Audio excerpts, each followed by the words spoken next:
Yɛbɛda onyame ase wɔ ne hwɛsopa ne ne bambɔ ene nso ɔde abɔ yɛn. Akwanya ɔde ama yɛn sɛ yɛnsan to aso na yɛnsua n'asɛm. Ɛha ɛyɛ memeda kwenyefa safomma a yɛwɔ Gulf man mu na yɛto nsa frɛ wi. Ɛwɔ yɛ YouTube channel dwumadi so Words of Hope.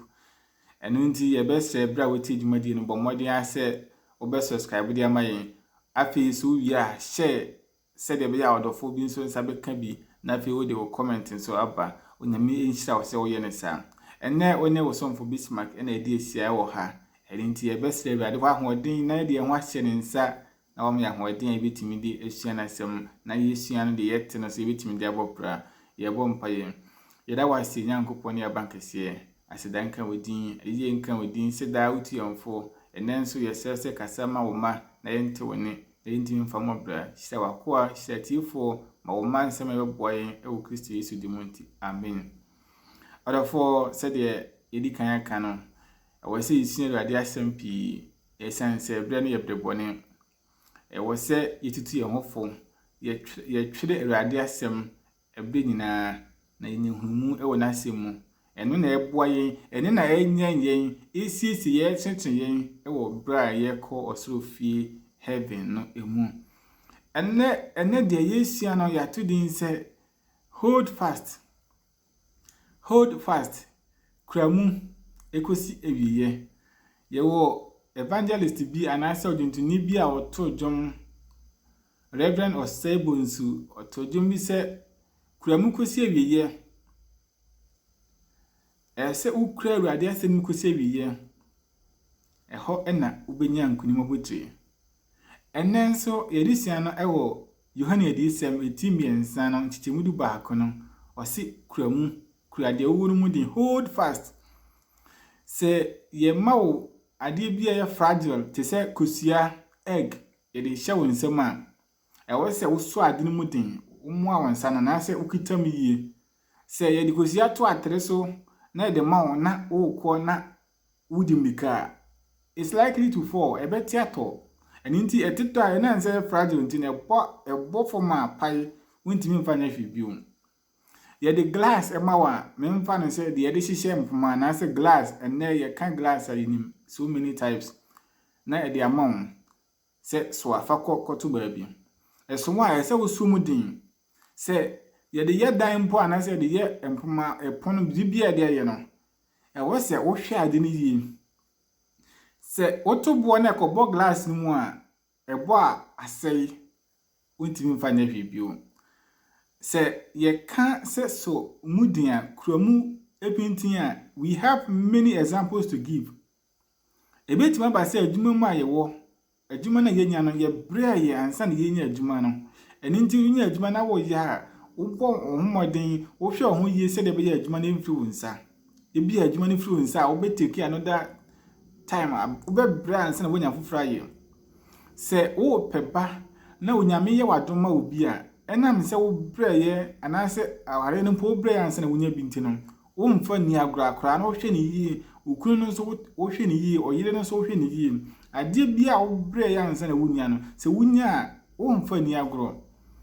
eni nti ye nkwaje no nsusu no e wo se ye hwe ni yie e wo se ye so Awurade asere mu pintin ye so mu dindindin ye kuram fam ye so mu din eni sen adisem etu asafo ahodo nson no fo asafo no anya se one breath anase in the time of John the prophet anase odifo no ne penso nko a nsafo na ebo ho no asafo hodo nson efri efisoso akosi Laodicea asafo no anase Laodicea asafo no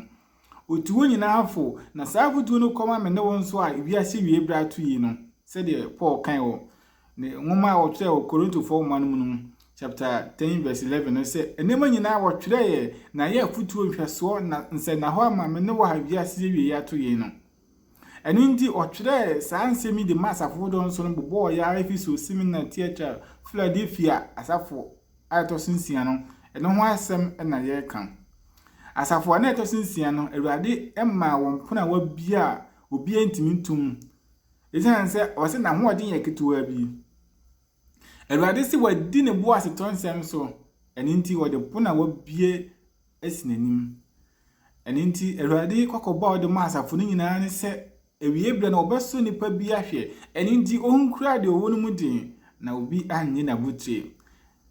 asema wo honi mereba ntem so de wo mu na obi anye obutre se asemwe na Onyankopon ananse Awurade Yesu Kristo ede ma Philadelphia asafo na etoso nsia in the 7 churches no eye admonishment ay koma me no nso ewo this time ayewo esense ekamya yese enipa bebre apa aba ewo Kristo sumu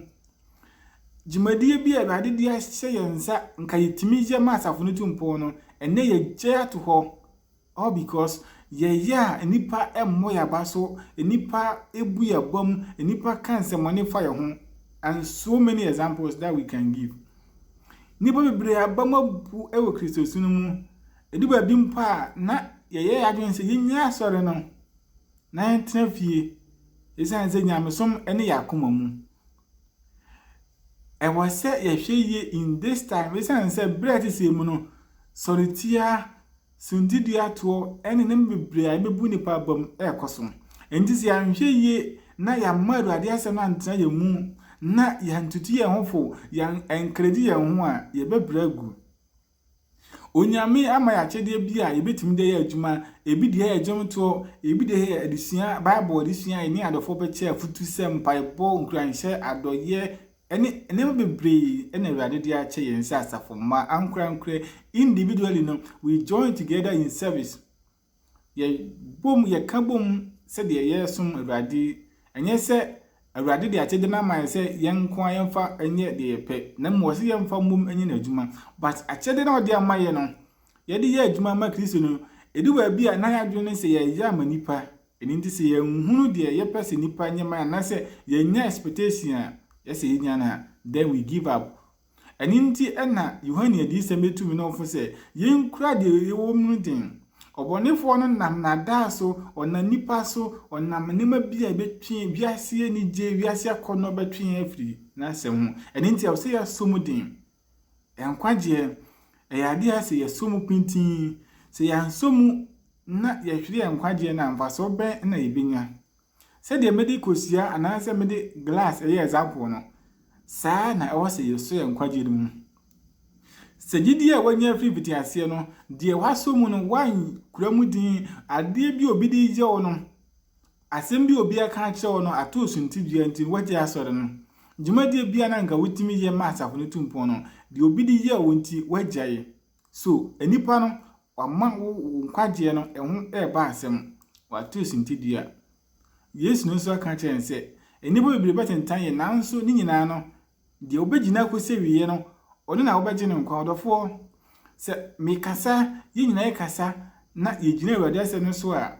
ewose hu se saa na menyina no etwase ba metimi afom wo obetimi afom me yinyina ebetimi afom nye ho part we should forgive each other then we go ahead ye koso Awurade adwuma no mu se yenka se obi aye misie magye ato ho wukunu betimi afom wo yire atete bia wukunu bekase mema wo nkwa aso mpo bio memenda wo kwa aso se be ye wi ma me